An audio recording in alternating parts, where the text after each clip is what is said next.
ఇప్పుడు భగవత్పాదుల వారు స్థూల సూక్ష్మ కారణ శరీరాలు ఈ మూడింటిని వివరించి ఇవి ఆత్మ కాదు అనేటటువంటి విషయాన్ని మనకి తెలియజేస్తూ ఉన్నారు. ముందుగా మనం ఈ స్థూల శరీరము అంటే ఏమిటో చూద్దాం.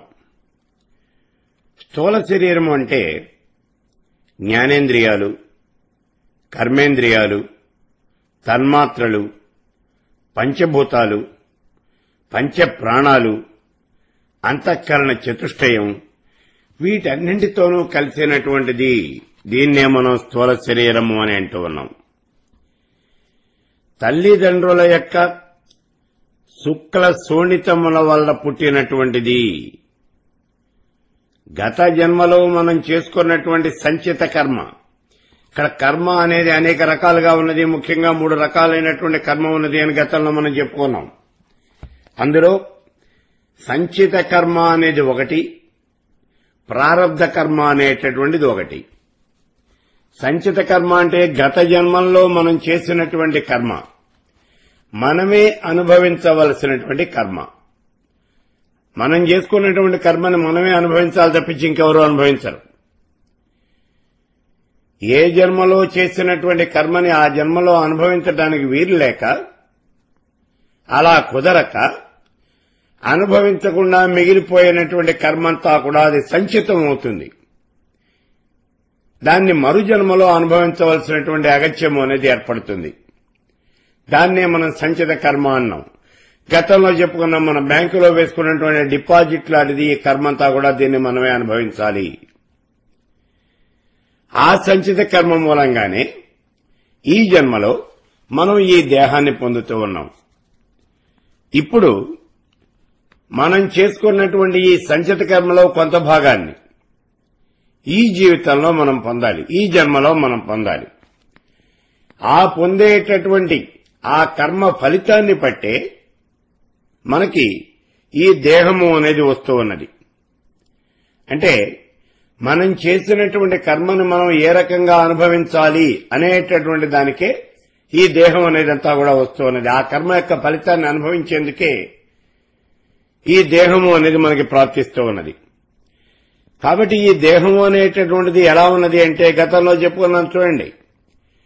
ఇందులో ఏమున్నాయి అంటే రక్తము, మాంసము, ఎముకలు, నరాలు, చీము, మలమూత్రాలు, కఫము, శ్లేష్మము ఇవన్నీ కూడా ఉన్నాయి. ఇందులో పైన చర్మంతో కప్పబడి ఉన్నది. ఇది ఇక్కడ స్థూల శరీరము అని అంటే ఈ స్థూల శరీరంతోనే గత జన్మలో చేసినటువంటి కర్మనంతా కూడా మనం అనుభవిస్తాము. అదే మాటని చెప్పుకున్నాం మనం. పంచీకృత మహాభూత సంభవం కర్మ సంచితం శరీరం సుఖదుఖానం భోగాయతనముచ్యతే అని అన్నాం. అంటే ఈ శరీరంతోనే మనం ఈ సుఖాన్ని దుఃఖాన్ని కూడా పొందవలసి ఉంటుంది. ఇక రెండవది సూక్ష్మ శరీరం. సూక్ష్మ శరీరము అంటే ఇక్కడ పంచప్రాణాలు, మనస్సు, బుద్ధి, దశేంద్రియాలు వీటి యొక్క సమన్వితమే ఇదే సూక్ష్మ శరీరము అని అంటారు. పంచప్రాణ మనోబుద్ధి దశేంద్రియ సమన్వితం ఇదంతా కూడా అపంచీకృతమైనటువంటి భూతముల ద్వారా ఏర్పడినటువంటిది సూక్ష్మాంగం బోధ సాధనం. ఇది భోగ సాధనము అని చెప్తూ ఉన్నాడు. ఇందులో జ్ఞానేంద్రియాలు, కర్మేంద్రియాలు, పంచప్రాణాలు, మనస్సు, బుద్ధి మొత్తం 17 అంగములు ఉన్నాయి. ఈ 17 భాగముల చేతనే ఈ శరీరము అనేది ఏర్పడింది. దీన్నే సూక్ష్మ శరీరము అని అంటూ ఉన్నారు.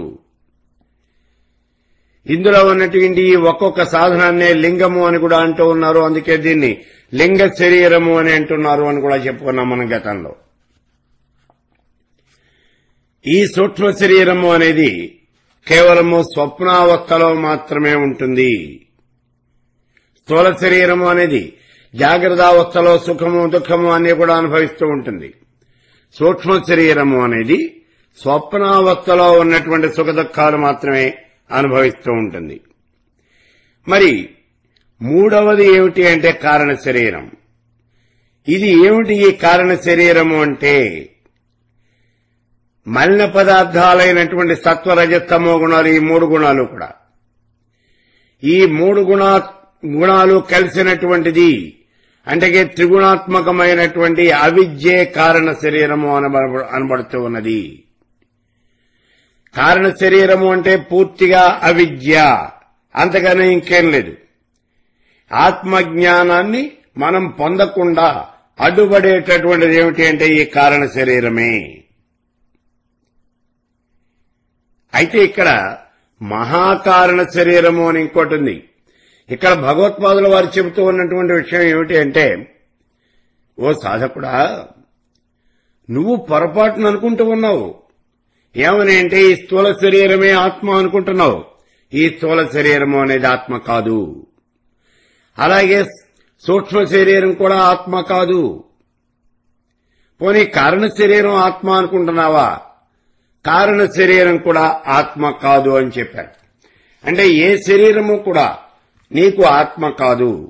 ఎందుకంటే ఈ శరీరాలు 3 కూడా నాశనమైపోయేటటువంటివే. ఈ 3 శరీరాలు కూడా నాశనమైపోయేవే. అందుకే ఇవి ఏవి కూడా సత్యమైనటువంటివి కాదు. ఇవన్నీ కూడా అసత్యమైనటువంటివి. ఇవి ఆత్మస్వరూపం కాదు. ఇక అవస్థాత్రయాన్ని గురించి చెబుతూ ఉన్నారు. ఇప్పుడు అవస్థాత్రయము అంటే 3 రకాలైనటువంటి అవస్థలున్నాయి మనకి. జాగ్రత్త, స్వప్న, సుషుప్తులు.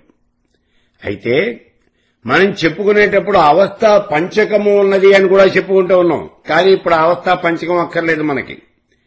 అవస్థాత్రయాన్ని గురించే చెప్పుకుంటూ ఉన్నాం. మొట్టమొదటిది ఏమిటి అంటే జాగ్రత్తావస్థ. జాగ్రత్తావస్థ అంటే ఏమిటి? అసలు మానవుడు మేల్కొని ఉన్నటువంటి స్థితి, అది ఏదైతే ఉన్నదో దాన్నే మనం ఇక్కడ జాగ్రత్తావస్థ అని అంటూ ఉన్నాం. ఇందులో జ్ఞానేంద్రియాలు, కర్మేంద్రియాలు, మనస్సు, బుద్ధి, చిత్తం, అహంకారం, ఈ 14 ఇంద్రియాలు కూడా పనిచేస్తూ ఉండేటటువంటి స్థితి, దీన్నే జాగ్రత్తావస్థ అని అంటారు. ఈ స్థితిలోనే మానవుడు ఏదైనా ఒక పని అనేది చేయగలుగుతూ ఉన్నాడు, ఒక కర్మ అనేది చేయగలుగుతూ ఉన్నాడు, సుఖాన్ని గాని దుఃఖాన్ని గాని అనుభవిస్తూ ఉన్నాడు, ప్రత్యక్షంగా అనుభవిస్తూ ఉంటాడు. మానవుడు గత జన్మలలో తాను చేసుకున్నటువంటి ఫలితము అనేది ఏదైతే ఉన్నదో ఆ కర్మ ఫలితాన్ని ఈ స్థితిలోనే, జాగ్రత్తావస్థలోనే, స్థూల శరీరంతోనే అనుభవించడం అనేది జరుగుతుంది. ఇక రెండోది స్వప్నావస్థ. ఇప్పుడు ఈ పురుషుడు ఈ 14 మనం చెప్పుకున్నటువంటి అవయవాలున్నాయి చూడండి. జ్ఞానేంద్రియాలు, కర్మేంద్రియాలు, మనస్సు, బుద్ధి, చిత్తం, అహంకారం 14. ఈ 14 భాగాలతోనూ కంఠస్థానానికి వచ్చినప్పుడు అదే స్వప్నము అని అంటూ ఉన్నారు. అదే స్వప్నావస్థ. మరి స్వప్నము అనేది ఎలా వస్తుంది? జాగ్రత్తావస్థలో అతడు పొందినటువంటి అనుభవాలు అనేవి కొన్ని ఉన్నాయి వాడికి. మానవుడు జాగ్రత్తావస్థలో కొన్ని అనుభవాలు పొందుతాడు. ఆ అనుభవాల యొక్క జ్ఞానము, అదే ఇక్కడ మళ్ళీ ఆ జ్ఞాపకము, అదే ఇక్కడ ఈ స్వప్నావస్థలో అతడు అనుభవిస్తూ ఉంటాడు. మెలకు రాగానే ఈ స్వప్నము అనేది కరిగిపోతుంది. ఇక్కడ జాగ్రత్తావస్థ అనేది ఆత్మస్వరూపం కాదు, ఇది ఆత్మ కాదు. స్వప్నావస్థ అనేది ఆత్మ కాదు. ఇక మూడవది సుషుప్తి అవస్థ. సుషుప్తి అంటే ఏమిటి? అంతఃకరణలో చిత్తము, అహంకారము వీటన్నింటినీ విడిచి మనోబుద్ధులతో ఆ పురుషుడు హృదయానికి వచ్చినటువంటి స్థితి ఏదైతే ఉన్నదో అదే సుషుప్తి. ఇది గాఢమైనటువంటి నిద్ర. ఈ సమయంలో జ్ఞానేంద్రియాలు గాని, కర్మేంద్రియాలు గాని ఇవి ఏవి కూడా పనిచేయవు, అన్నీ కూడా విశ్రాంతి తీసుకొని ఉంటాయి. ఇటువంటి స్థితినే సుషుప్తి అవస్థ అని అంటాము. కానీ సుషుప్తి అనేది సమాధి కాదు. సుషుప్తి అనేటటువంటి అవస్థలో అజ్ఞానము అనేది ప్రస్ఫుటంగా గోచరిస్తూ ఉంటుంది. అందుకే నిద్ర లేచిన తర్వాత నేను హాయిగా నిద్రపోయాను, సుఖంగా ఉన్నాను అనేటటువంటి విషయాన్ని చెప్పగలుగుతాడు మానవుడు. ఆ విషయాన్ని చెప్పడానికే ఇక్కడ భగవత్పాదుల వారు అంటూ ఉన్నారు, ఈ సుషుప్తి అవస్థ అనేటటువంటిది కూడా ఆత్మ కాదు అని అన్నారు. అంటే ఇప్పుడు 3 శరీరాలు, స్థూల శరీరం, సూక్ష్మ శరీరం, కారణ శరీరం, ఏదీ కూడా ఆత్మ కాదు. అలాగే అవస్థాత్రయం, జాగ్రత్త, స్వప్న, సుషుప్తులు అనేటటువంటి ఏ అవస్థ కూడా ఆత్మ కాదు అని చెప్పారు. ఇక పంచకోశాలు, వీటిని గురించి మనం చెప్పుకున్నాం. అన్నమయ కోశము, ప్రాణమయ కోశము, మనోమయ కోశము, విజ్ఞానమయ కోశము, ఆనందమయ కోశము అని మొత్తం 5 కోశాలు ఉన్నాయి అని చెప్పుకున్నాము. ఈ జీవికి 3 శరీరాలు ఉన్నాయి అని చెప్పుకున్నాం కదా. ఇక్కడ చూడండి, ఈ కోశాలన్నీ కూడా ఈ శరీరాల్లో చెప్పబడ్డాయి. స్థూల శరీరము అంటే అన్నమయ కోశము. అన్నమయ కోశం అన్నా స్థూల శరీరం అన్నా రెండు ఒకటే. మరి సూక్ష్మ శరీరము అంటే ప్రాణమయ, మనోమయ, విజ్ఞానమయ కోశముల యొక్క సముదాయాన్ని సూక్ష్మ శరీరము అని అంటారు. మూడవది కారణ శరీరం. కారణ శరీరము అంటే స్థూల సూక్ష్మ శరీరాలకు రెండింటికి కారణమైనటువంటిది, అదే ఆనందమయ కోశము.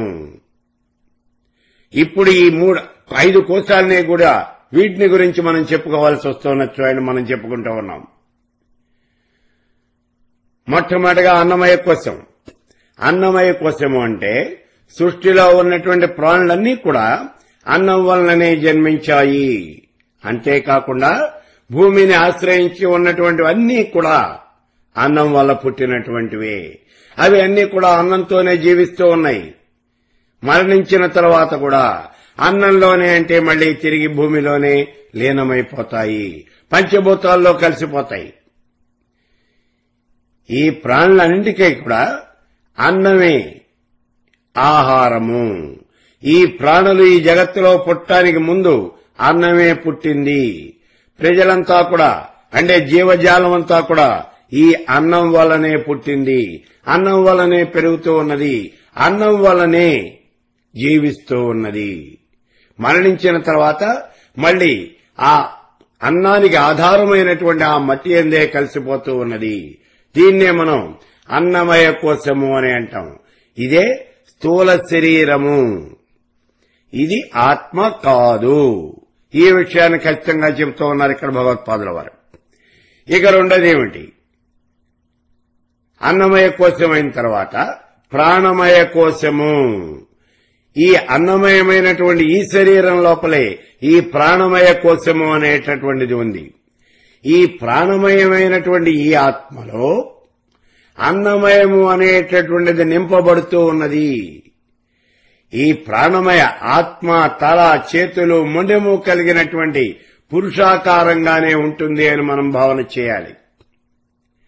ఈ ప్రాణమయ శరీరానికి ప్రాణమే శిరస్సు, వ్యానవాయువు దక్షిణపక్షం, అపానవాయువు ఉత్తరపక్షం, ఆకాశమే ఆత్మ, భూమి అనేదే పుచ్చం అంటే తోక. ఉపాసన కోసం ఈ రకంగా అన్ని కోశాలకి కూడా రూపము అనేది కల్పించబడింది. అయితే ఈ ప్రాణమయ కోశం కూడా ఆత్మ కాదు. ఈ విషయాన్ని చెబుతూ ఉన్నారు ఇక్కడ భగవత్పాదుల వారు. ఈ ప్రాణమయ కోశం లోపల మనోమయ కోశము అనేది ఉన్నది. మరి ఇతడి యొక్క ఆకారం ఎలా ఉంటుంది అంటే యజుర్వేదమే శిరస్సు, ఋగ్వేదం అనేది దక్షిణపక్షం, సామవేదము అనేది ఉత్తరపక్షం, అథర్వ వేదము అనేటటువంటిది ఇతడి యొక్క పుచ్చం. అయితే ఈ మనోమయ కోశము అనేటటువంటిది కూడా ఆత్మ కాదు. ఈ మనస్సు చేతనే మానవులంతా కూడా విచక్షణ జ్ఞానము అనేది కలిగి ఉన్నారు, ఆలోచన అనేది చేయగలుగుతూ ఉన్నారు. ఈ మనస్సు పనిచేయటం వల్లనే స్త్రీ పురుషులందరూ కూడా దగ్గర కాగలుగుతూ ఉన్నారు. దానివల్లనే సంతానము అనేది ఉత్పత్తి అవుతూ ఉన్నది. ఈ చరాచర జగత్తంతో కూడా ఈ రకంగా ప్రవర్తిల్లుతూ ఉన్నది. కానీ ఇది కూడా అజ్ఞానమయమైనటువంటిదే. ఇది ఆత్మ కాదు. మరి మనస్సు తర్వాత వచ్చేదేమిటి అంటే విజ్ఞానమయ కోశము. ఇక్కడ ఈ విజ్ఞానమయ కోశం, ఈ మనోమయ కోశం లోపలే విజ్ఞానమయ కోశము అనేది ఉంటుంది. కోశము అంటే వర, కత్తి పెట్టుకునేటందుకు మనకు వర ఉంటుంది చూడండి, ఆ వరనే మనం కోశము అని అంటాం. ఈ విజ్ఞానమయ కోశము అనేది ఇక్కడ ఉంటుంది.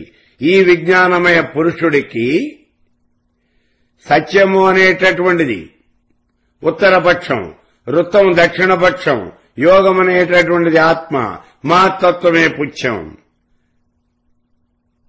ఇక్కడ ఈ విజ్ఞానమే యజ్ఞము అనేటటువంటి జయిస్తుంది, కర్మలు జయిస్తుంది.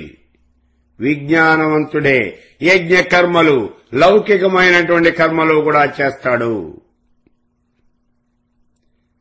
ఈ విజ్ఞానం వల్లనే ఏది చేయాలి, ఏది చేయకూడదు, దేనిని గురించినటువంటి ఉపయోగం ఏమిటి, లాభం ఏమిటి, నష్టం ఏమిటి, ఈ విషయాలన్నీ కూడా తెలుసుకోగలుగుతాడు మానవుడు.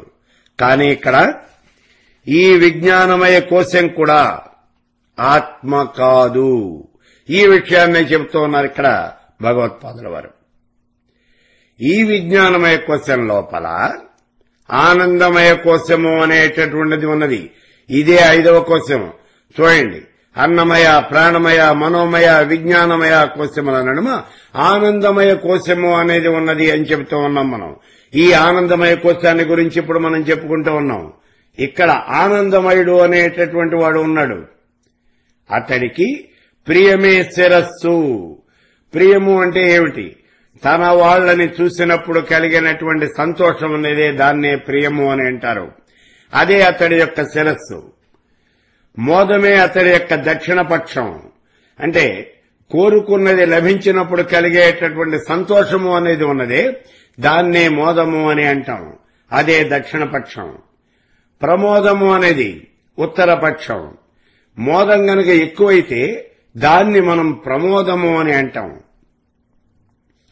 ఇక ఈ పురుషుడికి ఆనందమే ఆత్మ.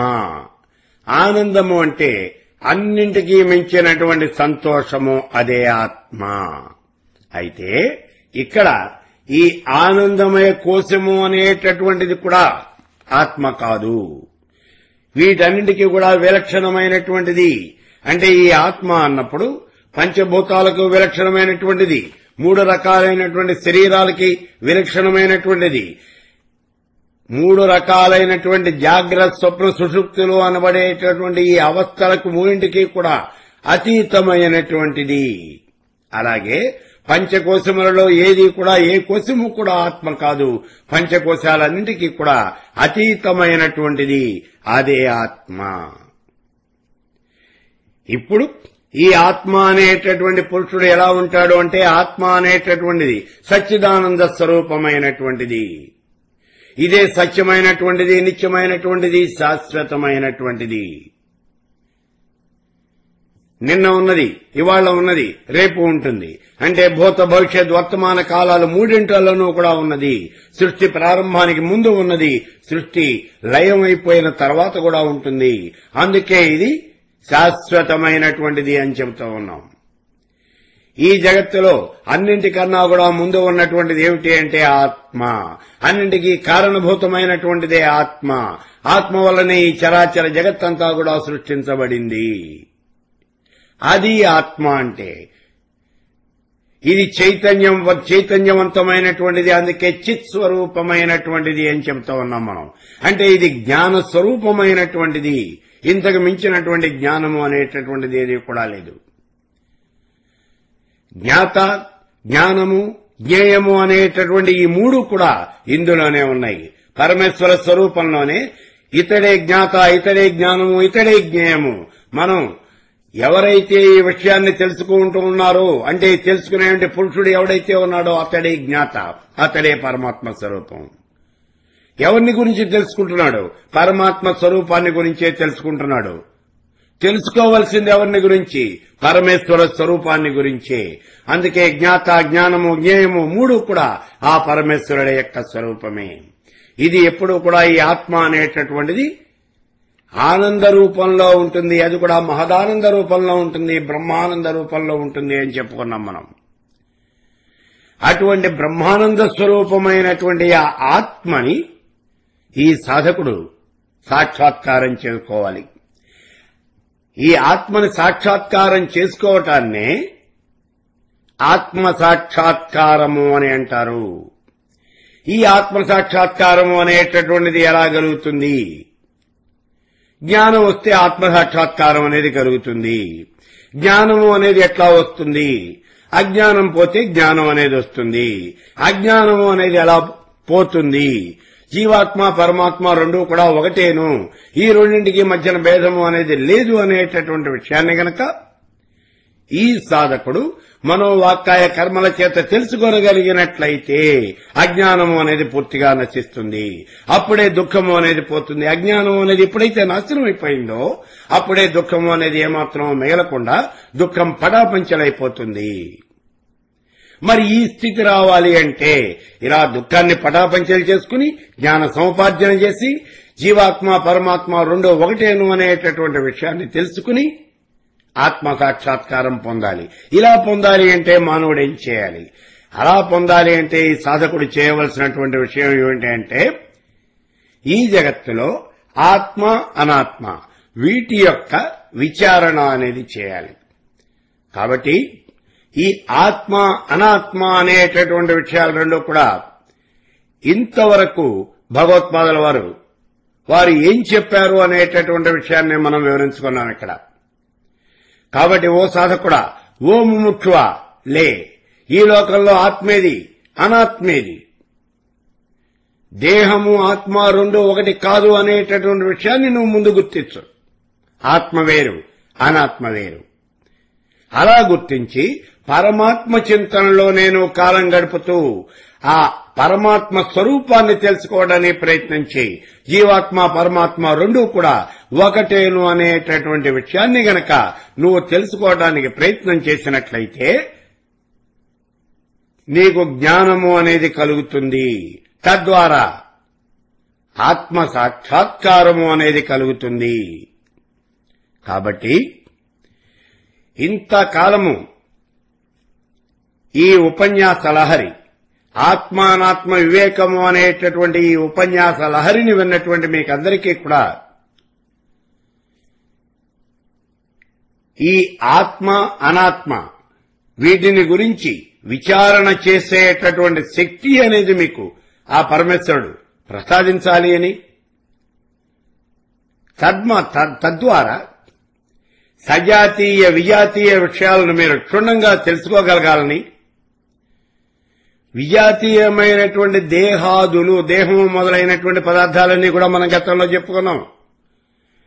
వాటన్నింటినీ కూడా తోసిపుచ్చి సజాతీయమైనటువంటి ఆ పరమేశ్వర స్వరూపాన్ని గురించే మీరు విచారణ చేయాలి అని, తద్వారా ఆత్మజ్ఞానాన్ని పొంది మోక్ష మార్గం వైపు ప్రయాణించాలి అని హరిత గోత్రీకుడనైనటువంటి పరమానందనాథ దీక్షానామం కలిగినటువంటి క్రోవి పార్థసారథి అనేటటువంటి నేను ఆ పరమేశ్వరుణ్ణి ప్రార్థిస్తూ ఆత్మానాత్మ వివేకము అనేటటువంటి శంకర భగవత్పాదుల యొక్క అద్వైత సిద్ధాంత గ్రంథం మీద ఈ ఉపన్యాస లహరిని ఇంతటితో ముగిస్తూ ఉన్నాను.